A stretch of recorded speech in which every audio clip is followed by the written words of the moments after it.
Hoy vamos a ver las historias de la frontera, de cómo México perdió sus territorios con los Estados Unidos. Por la lejana montaña va cabalgando un jinete, vaga solito en el mundo y va deseando la muerte. Lleva en el pecho una herida. Este va a ser un capítulo muy fuerte en la historia de México, entre otras cosas porque aquí van a empezar las semillas, que mucho más adelante se van a volver problemas aún sin solucionar en la historia de estos dos países.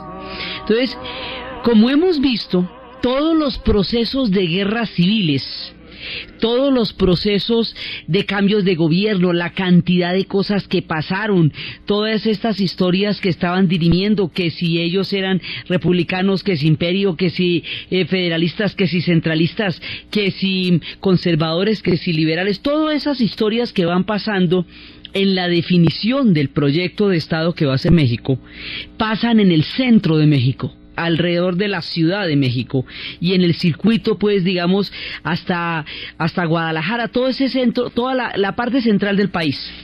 La frontera del norte queda muy abandonada en la mitad de todo el tropel que están viviendo los mexicanos por definir su estado, su proyecto de país. Y la frontera del sur también. La frontera del sur es la de Guatemala, es la de Yucatán, y la del norte en el momento es la de Colorado. Allá en el norte, en esa frontera, originalmente, ¿qué era lo que había?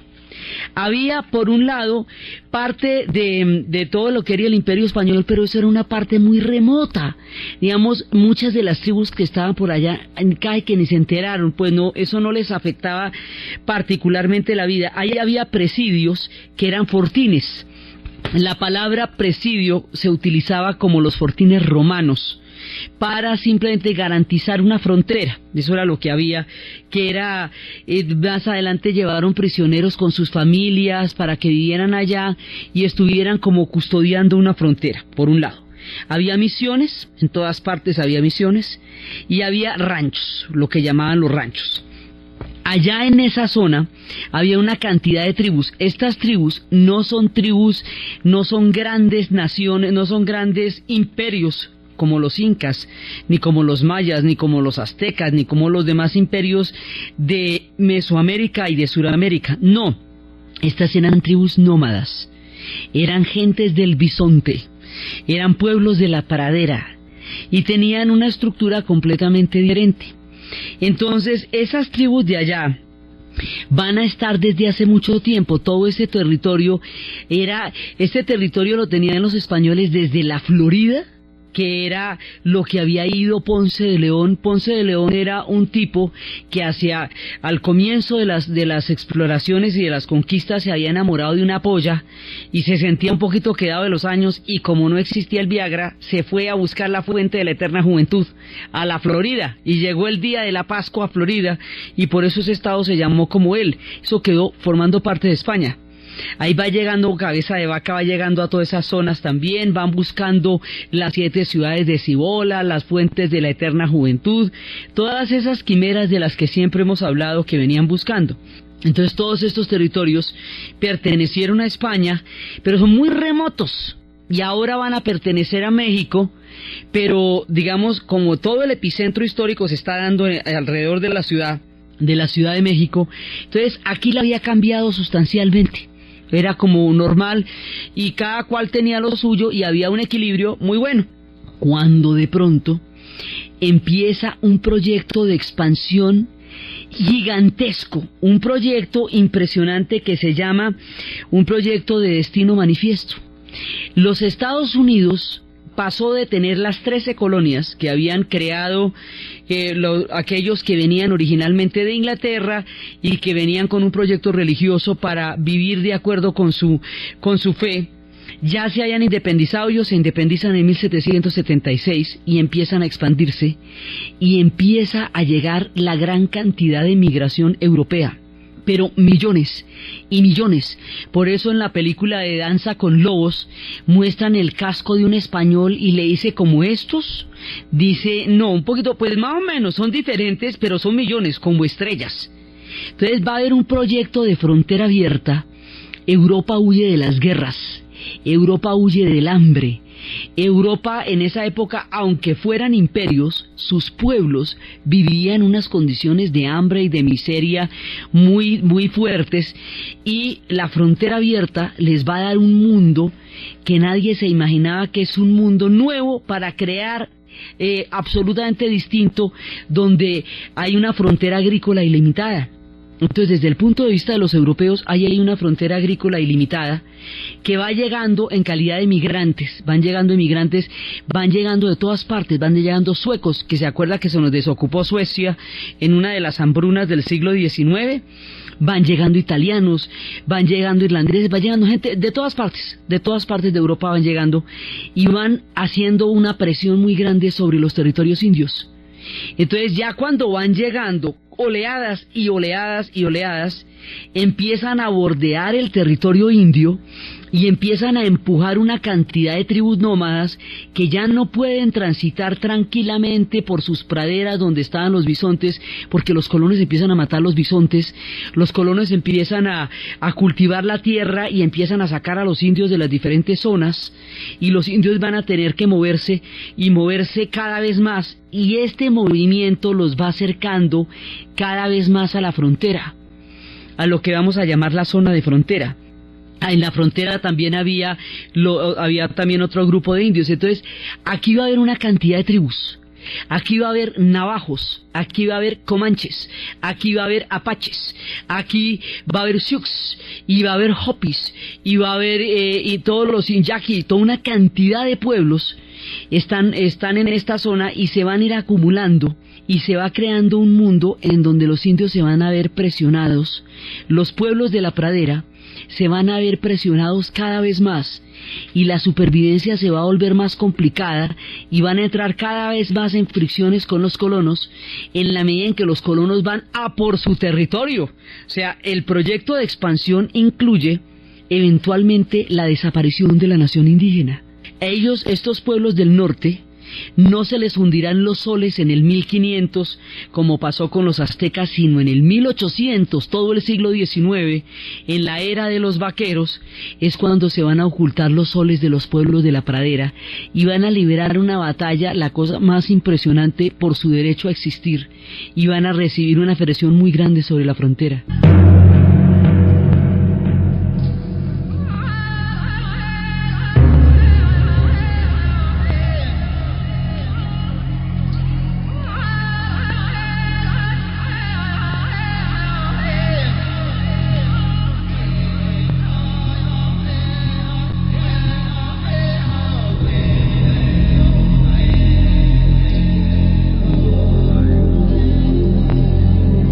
Estos pueblos van a domesticar el caballo, rápidamente lo van a domesticar, y van a descubrir que, siendo el caballo un animal tan útil y que además sea amigo del hombre, tiene que ser necesariamente divino, y van a adorar al caballo casi como un dios, y lo van a domesticar. Y van a verse empujados cada vez más hacia la frontera. En la frontera, ¿quiénes están llegando? Primero están llegando los tramperos, los cazadores de castores. Y los cazadores de castores van además a crear unas tragedias ecológicas, porque como los castores son los que hacen las galerías en los ríos, tenían una cierta función de regulación de las aguas, y cuando van a acabar los castores, porque los sombreros de copa que tenían los señores elegantísimos en la época son hechos de piel de castor, y las sombreros de pieles de los de Daniel Boone y todo eso son de piel de castor. Entonces los castores van a ser cazados en grandes cantidades por los tramperos. Entonces los tramperos van llegando allá, y alrededor de la nación indígena va a haber un cerco que se va a ir cerrando poco a poco. Primero por la presión de los colonos, que también van llegando con ejércitos, y también por la presión de los tramperos. Entonces, a medida que se van dando estas confrontaciones, que luego se van a volver guerras, Y esas guerras además van a ser durísimas porque todos los tratados que los blancos hagan con las naciones indias los van a incumplir uno por uno, porque consideran que para ellos no hay palabra. Ese problema que teníamos, el mismo problema que tuvimos con los aztecas, que cuando los europeos se enfrentan a alguien, y en este caso también los norteamericanos, a alguien que no consideran su igual, no creen que deben respetarle la palabra. Entonces, como no le respetan la palabra, les incumplen los tratos, los sacan del territorio. Hubo un momento en que delimitaron un territorio de nación india, que era como un territorio donde estaban protegidos, y luego deciden que no, que se van a pasar por la faja ese territorio, y que, por ejemplo, y todos los tratados que fijaron, tampoco. Entonces, esta presión hace que los indios se preparen para una guerra que va a ser muy prolongada. Ellos van a tener que buscar la manera de defenderse. Entonces, alrededor de la nación comanche, va a haber unos tipos que les van a vender a ellos armas y whisky, que se van a llamar los comancheros. Entonces los comancheros les van a dar armas porque no existía la venta libre de armas, y si hubiera existido, ¿usted cree que un apache va a una armería y pide un Winchester de repetición y le van a vender el arma al apache de la armería? Ni crea. Los únicos que le podían dar arma eran los comancheros. Entonces los comancheros necesitan pieles y plata, y que eso es lo que van a cambiar. Entonces todas estas naciones indias van avanzando hacia el mundo mexicano, hacia los ranchos, y en los ranchos van a saquearlos para conseguir pieles y plata, para poderlas cambiar por armas, para la guerra que están teniendo con esa inmensa oleada de colonización blanca. Entonces eso va haciendo que las condiciones de la frontera se vayan volviendo cada vez más inseguras, porque están las guerras de los indios, están los comancheros, están los tramperos, empieza a llegar una cantidad de gente, y esto se va volviendo cada vez más inseguro. Entonces la gente que está cultivando, la gente pues se va de ahí porque esto se vuelve inseguro, y al irse de ahí, entonces la frontera empieza a despoblarse en términos de asentamientos, y se va volviendo cada vez más un territorio donde no hay ley, ¿ve? Donde todo el mundo está en ese momento buscando una cosa y otra, que las armas, que las pieles, que la plata, que la guerra contra los colonos. Ese territorio se va complicando cada vez más. Entonces, a medida y una cantidad de población anglosajona empieza a penetrar los territorios mexicanos, y empiezan a buscar a crear asentamientos allá.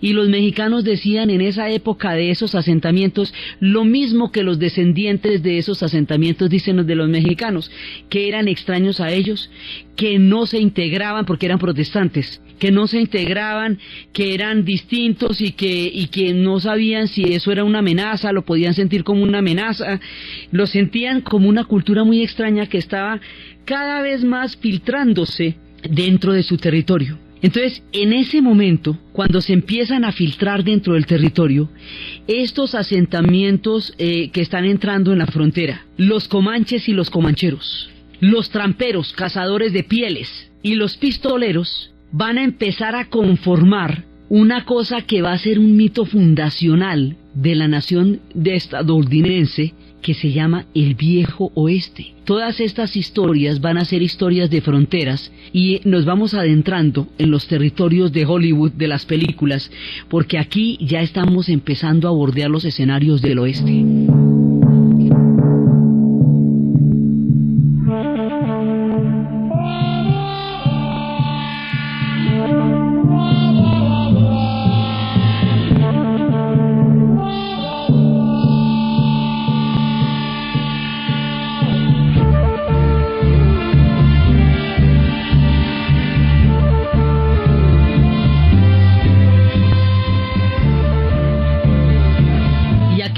Metiendo en un imaginario del que hemos participado todos, porque todo esto va creando un mundo que se va a llevar al cine en un género. ¿Cómo era la cantidad de películas del oeste que se han hecho? Que hay un género del cine que se llama el western.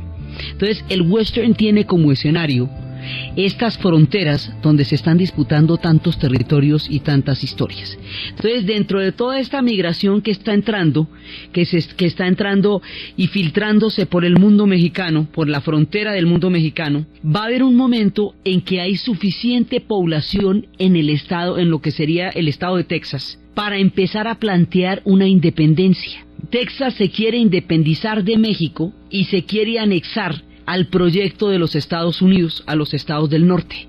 Y para eso va a ser una guerra contra, adivinen quién, el general Santana. ¿Se acuerda que habíamos dejado al general Santana congelado?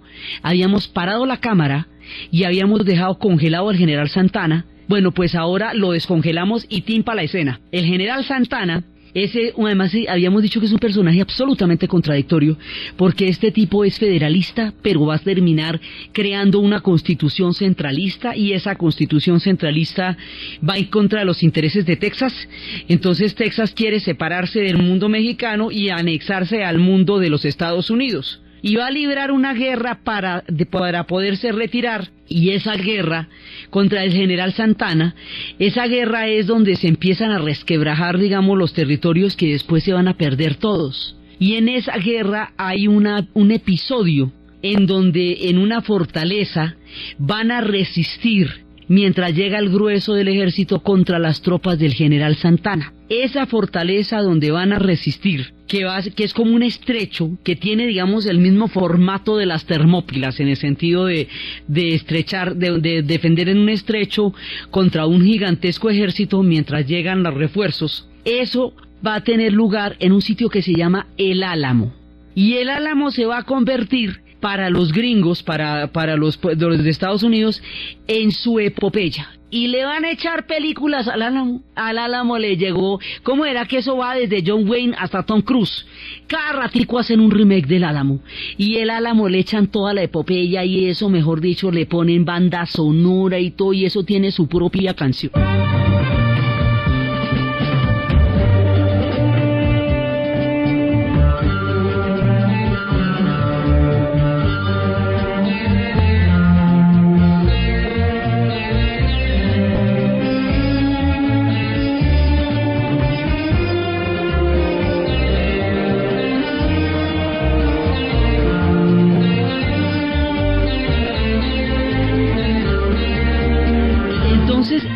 Este episodio del Álamo para ellos va a ser, acuérdese que por la capacidad cinematográfica que tienen ellos de narrar su historia, sus episodios resultan siendo los episodios. Lo que le pasa a ellos resulta siendo la historia universal. Entonces El Álamo es la epopeya, pero esto es la epopeya, y los niños llorando, y las señoras que no se rinden, y la cieguita que no quiere que le evacúen, y John Wayne haciendo de David Crockett, defendiendo con un valor impresionante el Álamo. Y bueno, eso le montan un show al Álamo. El Álamo es el comienzo de la desvertebración de México. O sea, es por aquí que va a empezar un camino que va a terminar en una ruptura de más de la mitad de México. Y eso nunca lo mencionan en la película, nunca dicen, tiempo después se invadió a México y se le quitó la mitad del territorio. No, queda en la ciega que no acepta ser evacuada, queda en el valor sin fin de John Wayne.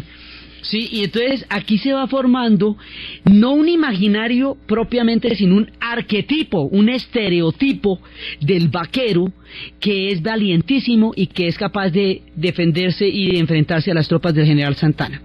El general Santana va a ser, después de la batalla del Álamo, él va a ser capturado, y al ser capturado le sacan a la fuerza la aceptación de la independencia de Texas.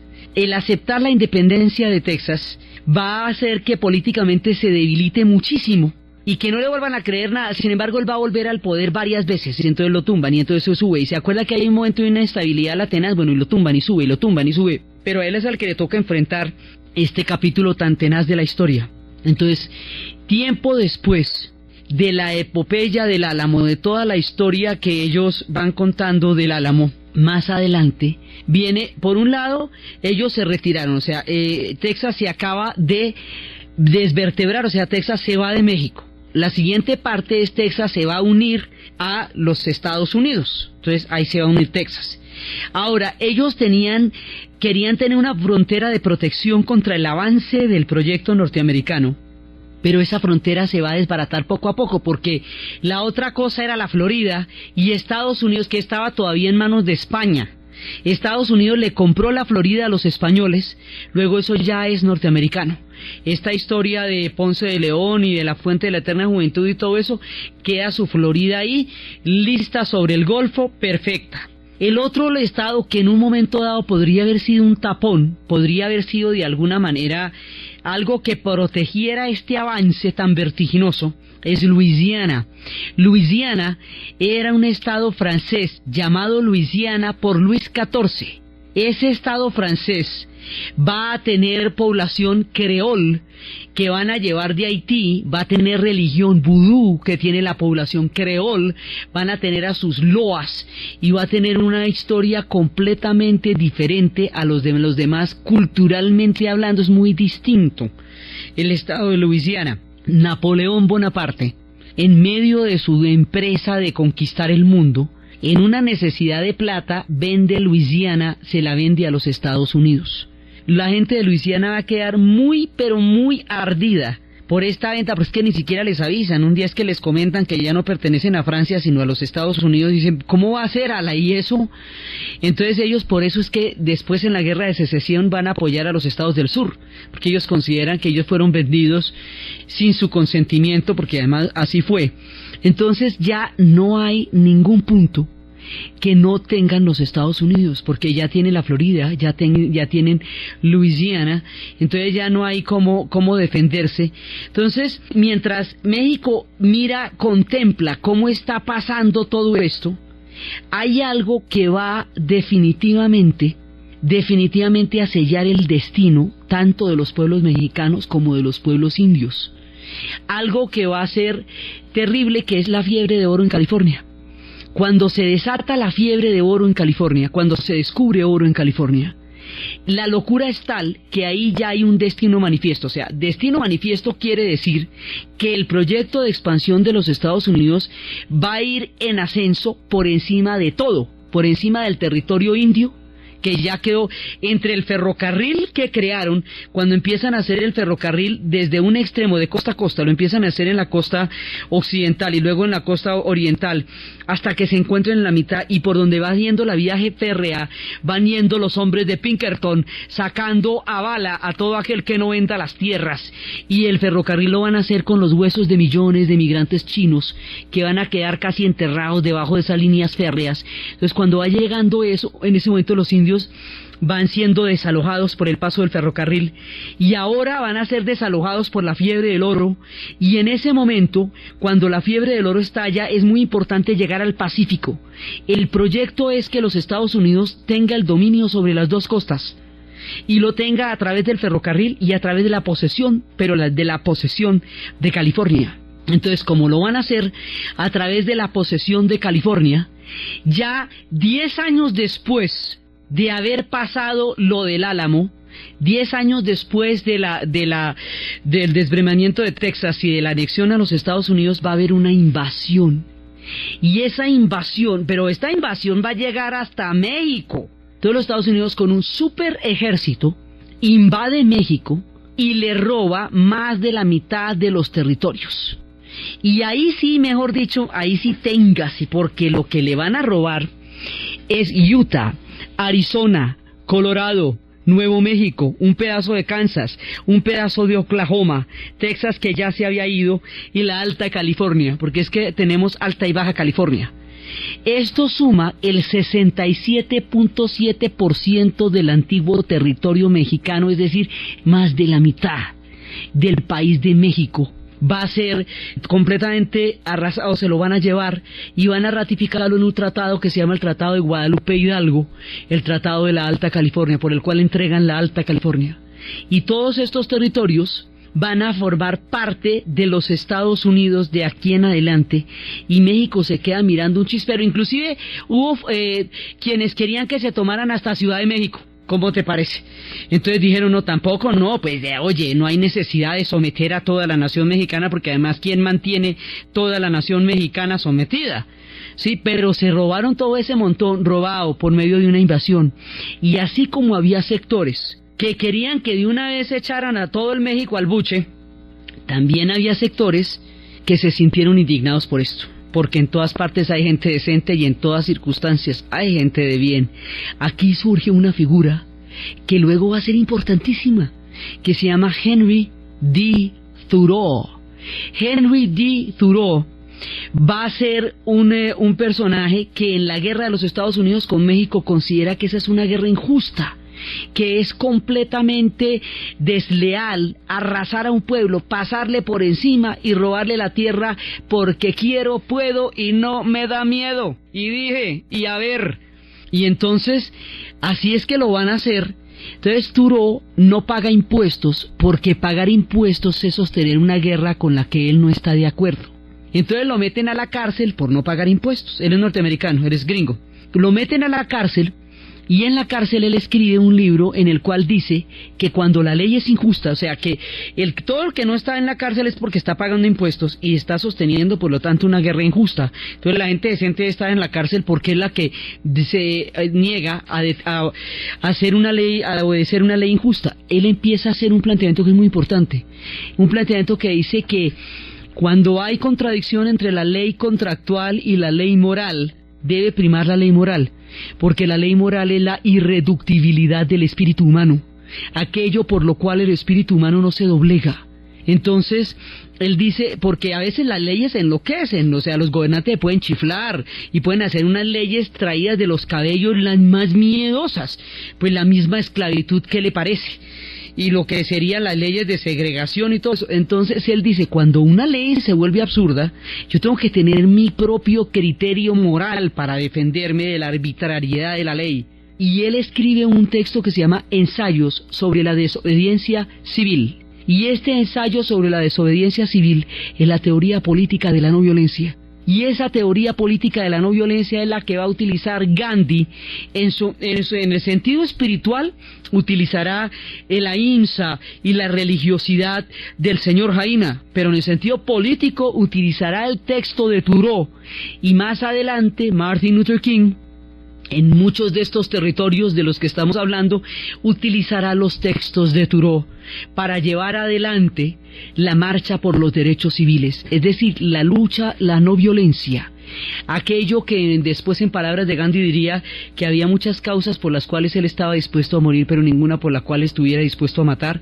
El germen de esta, digamos, es la semilla de esta otra tendencia histórica, que es la que saca la cara por el siglo XX cuando se pone tan rudo en el futuro, viene de este hombre, Henry D. Thoreau, que escribió su librito en la cárcel porque no estaba de acuerdo con la guerra de los Estados Unidos contra México, porque no estaba de acuerdo con que le quitaran unos territorios mediante una invasión, por ningún motivo distinto de tener la fuerza y la voluntad para hacerlo, y de creerse que el proyecto de ellos era superior al proyecto de la nación mexicana, y que por lo tanto se podían llevar todos estos territorios porque ellos lo necesitaban para muchos planes que tenían.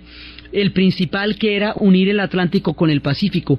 El proyecto de unir el Atlántico con el Pacífico es lo que va a hacer que sea tan indispensable el Canal de Panamá, la futura construcción del Canal de Panamá, y va a sellar el destino de Centroamérica también, porque esos pueblos van a quedar casi como zonas aledañas al canal, más que como estados en el futuro. Entonces mire, todo lo que se está jugando es un proyecto gigantesco, y México quedó en el menú, o sea, todo lo que iba a avanzar y llegan y abren la carta. ¿Y cómo te parece que en México tortillas van a comer? Entonces pasaron por México, y México no solamente pierde la guerra en el territorio, o sea, no solamente pierde toda esa cantidad de territorio que más adelante se poblaría y que crearía una parte fundamental de los problemas de frontera que hoy existen, sino que la va a perder en un terreno aún más peligroso, la va a perder en Hollywood. Es que imagínense que las películas las hicieron los de los territorios que se fueron para arriba.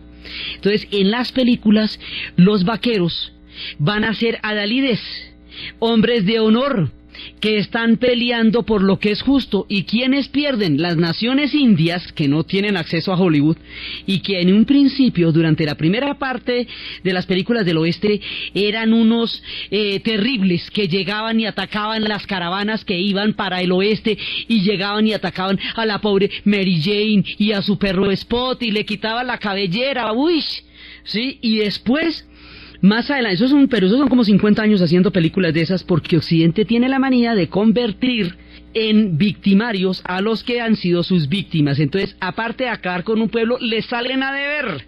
Entonces, acabaron con toda la nación india, pero además quedaron de malucos. Entonces, ¿qué es un apache? Después es que Robert Aldrich va a hacer una película en donde muestran a un apache cómo le acabaron su tierra, le incumplieron sus pactos, le mataron su familia, y el hombre lo que hizo fue pelear hasta el último aliento de su vida para defenderse. Después es que a partir de los 60s, de la década del 60 en el cine en Estados Unidos en el siglo XX, es que se va a cambiar la visión de los pueblos indios. Y ya no van a ser unos salvajes, sino van a ser unos pueblos que tenían una tierra que llegó otro proyecto encima y los aplastó. Y esas son las películas que van a ser Soldadito Azul, que Un hombre llamado Caballo, con Richard Harris, y recientemente Danza con Lobos, que van a mostrar precisamente qué eran estos pueblos y cómo les pasó por encima una colonización europea que ya a finales del siglo XIX y comienzos del siglo XX va a llegar a América en número de 40 millones, para el norte y para el sur. En Buenos Aires era una ciudad de 400.000 habitantes y pasó a ser de 4 millones en 10 años. De ese tamaño eran las oleadas. Entonces, en los territorios indios se ocultará el sol para ellos. Los indios pierden las tierras y el Hollywood. Solamente hasta los 60 es que empiezan a mostrar la razón de los indios. Los mexicanos también pierden en Hollywood, porque los que van a contar la historia pues son los que invadieron, son los que quitaron las tierras, esos son los que van a contar la historia. Entonces la van a convertir en una mitología del oeste impresionante. Van a ver cualquier cantidad de películas y se van a sentir orgullosísimos de todas esas luchas que dieron por la frontera contra los pueblos mexicanos y contra los pueblos de la pradera. Y ahí es cuando empiezan a hacer ese estereotipo del mexicano como un tipo dormido, que está así con el sombrero aguantando el sol. O sea, es peyorativo de ahí en adelante el estereotipo del mexicano. Tanto que mucho tiempo más adelante, cuando los mexicanos desarrollen su propio cine, le van a preguntar a María Félix por qué no iba a Hollywood. Y María Félix dice porque ella no quiere hacer ni de prostituta ni de ladrona. Entonces, digamos, lo sacan de ahí y le salen a deber, porque quedan de perezosos o quedan de ladrones cuando a ellos le robaron las tierras. ¿Sí pilla? Así es que es la cosa. Entonces, sobre esto se va haciendo la mitología del oeste, y todas las películas que vemos omiten el detalle de que esos territorios de Wyoming, de Arizona, esos territorios eran territorios mexicanos. Entonces, convertidos en territorios norteamericanos, serán el escenario de un sinfín de películas. Y habremos visto de esas toda la vida, tanto que el único referente que tenemos de esta historia son las películas de vaqueros. Por eso es importante contar que había gente al otro lado.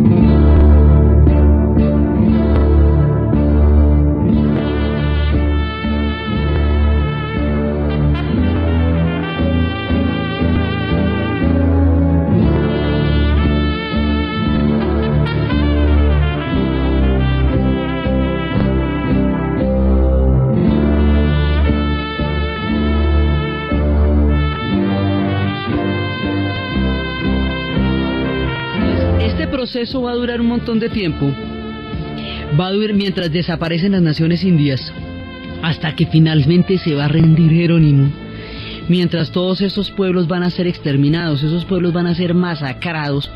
Ellos, lo que pasa es que las luchas indias van a ser tan duras porque, a diferencia del momento en que Cortés llegó a Tenochtitlán, donde la superioridad tecnológica del Imperio Español era muy grande en términos bélicos con respecto a los pueblos de aztecas, aquí estos sí pelean de igual a igual porque tienen el rifle de repetición, el Winchester. ¿Ve? Entonces ellos pelean con el rifle, y como son unos jinetes impresionantes, entonces por eso es que la resistencia va a durar un siglo. Pero entonces, como pueden pelear de igual a igual en términos de rifles y de caballos, porque los unos tienen caballos, los otros también, los unos tienen rifles y los otros también, entonces les van a matar las formas de vida, los bisontes. Van a arrasar con las manadas de bisontes hasta que ya definitivamente no tengan que comer, los van a cercar por hambre y le van a hacer una persecución a la nación india hasta que ya cierran el territorio indio que ellos eran y ya se rinden los últimos. Todo eso ocupa el siglo XIX, y mientras tanto México queda con una herida queda con una herida, la cosa más impresionante. México, imagínense si a nosotros si ha representado un dolor tan importante en la historia de Colombia la separación de Panamá, la pérdida de Panamá. Calcule lo que significa que a usted se le lleven más de la mitad del territorio de un solo guarapazo mediante una invasión. Esto es una herida que aún arde. Más adelante va a haber una cantidad de población de movimiento de la economía. Entonces, mientras va pasando todo esto, mientras están llegando, imagínense todo este despelote que era esta frontera. Esto están los vaqueros, están los pistoleros, están los indios huyendo, están los mexicanos que todavía quedaban allá, y eso se va a llenar de cantinas. Ahí es cuando la frontera va a ser también un lugar lleno de cantinas, y empiezan a escucharse las canciones de las cantinas. Entre copa y copa se acabó mi vida, llorando borracha tu pérfido amor. Qué negros recuerdos me trae tu mentira, como cuesta lágrimas una traición.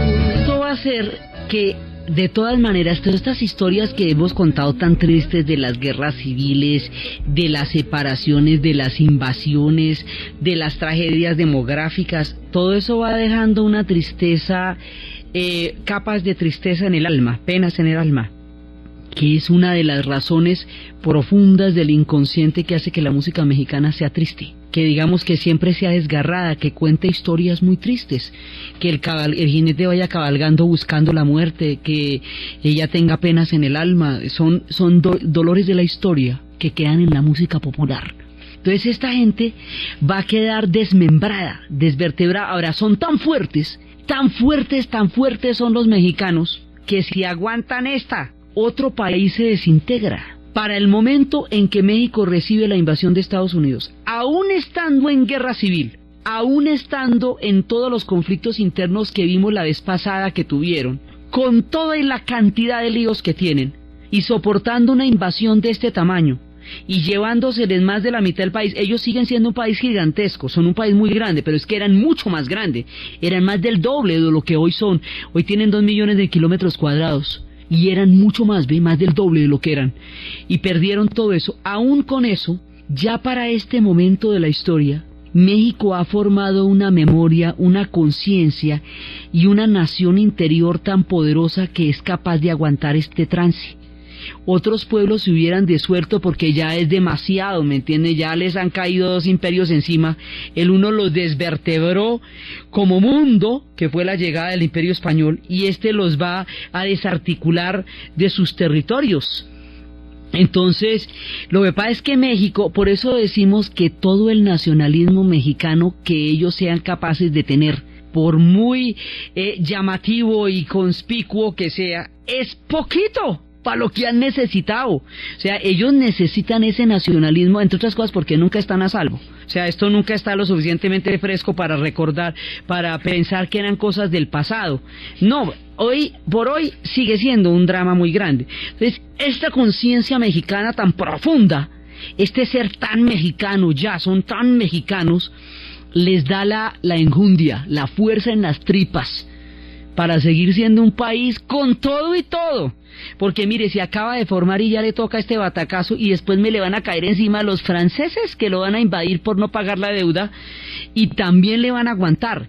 Aguantan porque ya son fuertes, a pesar de la cantidad de conflictos internos. ¿Por qué? Porque ellos tienen diferencias internas políticas, tienen guerras civiles, tienen todos los despelotes que usted quiera, pero ya tienen un sustrato de nación inconsciente colectivo que es poderosísimo, es muy fuerte y aguanta una invasión del tamaño de las que les tocó. Entonces, ellos van a quedar, en las películas de vaqueros van a quedar como perdedores, porque las películas de vaqueros las hicieron los que ganaron, y el que gana cuenta la historia como le da la gana. Entonces, por eso es que en las películas de vaqueros los mexicanos o son totalmente marginales, o son totalmente empobrecidos, o son un pueblo de frontera disminuido, o no existen y esos territorios eran de ellos. Digamos, los estereotipos cinematográficos que van a quedar a partir de la pérdida de estos territorios no favorecen en absoluto a los mexicanos, porque los arrinconan de su propia historia en el celuloide, porque no son ellos quienes van a hacer las películas, ellos van a hacer su propio cine, y van a tener al Indio Fernández para que les conteste, ¿sí? Y poco a poco van a desarrollar una cinematografía que en el fondo sea capaz de contar estas historias. Ahora, más adelante, la actividad económica que se va a generar alrededor de estas fronteras, y después de todo el episodio de la fiebre de oro en California, todo eso, va a hacer que la economía vaya a gravitar hacia la frontera del norte mucho más que hacia el sur de México. Ya antecitos de la pérdida de los territorios, las misiones estaban comerciando era con los del norte más que con los del sur de México, con los del norte de la nación estadounidense más que con los del sur.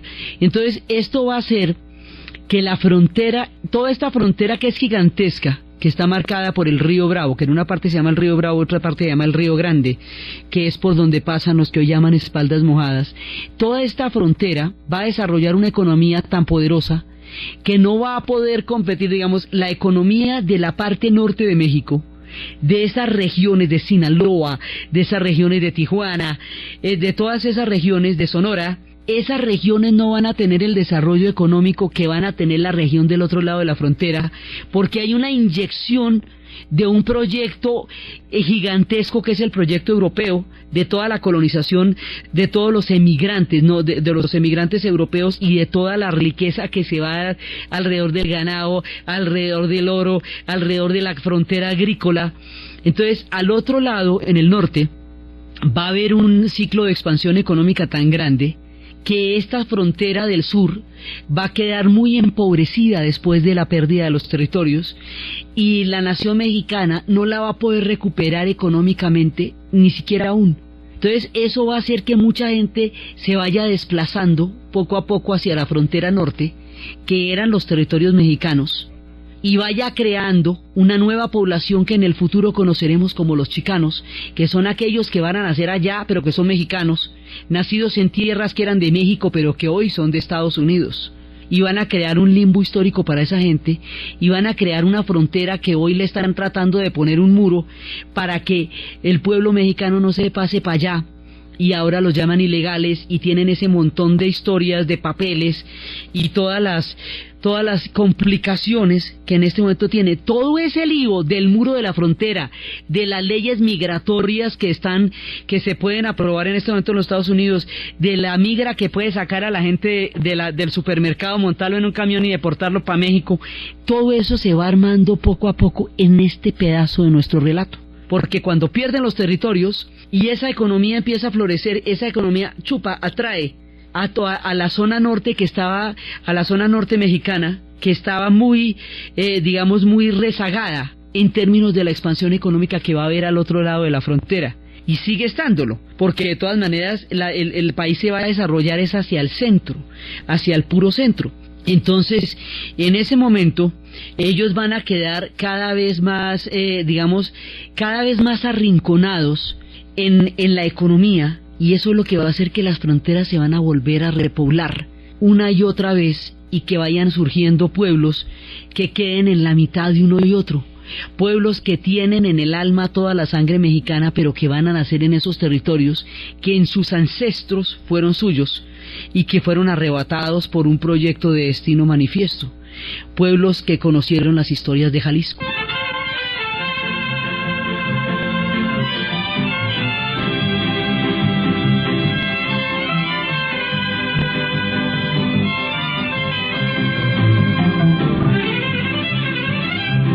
Sangre pretenciosa que me corre por las venas, he tenido que calmarla cuando menos esta vez. Entonces, estos pueblos, aquí se van a formar un montón de líos. Por un lado, se nos va a armar la gran mitología del oeste a partir del momento en que los Estados Unidos se queda con esos territorios.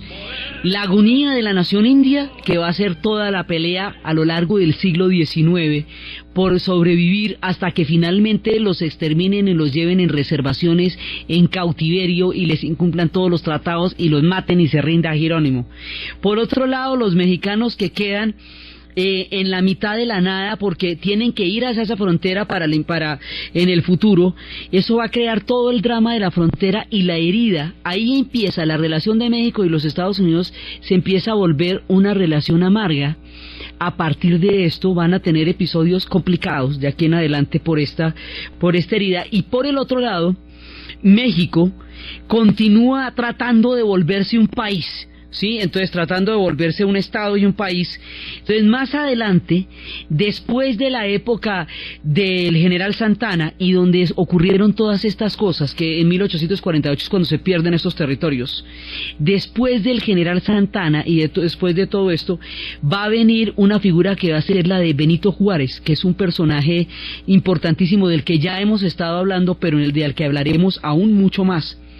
En ese momento, cuando está Juárez, es cuando él se niega a pagar la deuda con Francia, una deuda que tenía con Francia, y Francia va a decidir invadirlos. Entonces, como si esto no fuera suficiente, después Francia los va a invadir y les va a poner un emperador austriaco que se llamará Maximiliano, y su esposa Carlota Amalia, que protagonizarán una historia de novela entre las vidas de ellos y la novelesca vida de la naciente nación mexicana.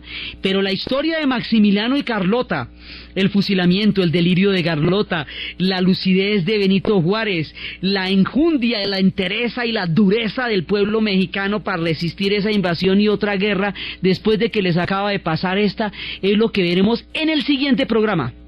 Entonces, desde las montañas rocallosas de la gran mitología del oeste, desde los tiempos del Álamo, desde la pérdida de los territorios, desde los comanches y los comancheros, desde los navajos, desde los mexicanos que ven partir una parte fundamental de su historia a través de una invasión, desde la conciencia ética de Henry D. Thoreau y desde los avatares de la historia que azotan a México mientras trata de sobrevivir con toda la enjundia y con todo el valor. En la narración de Ana Uribe, en la producción Jessy Rodríguez, y para ustedes, feliz domingo.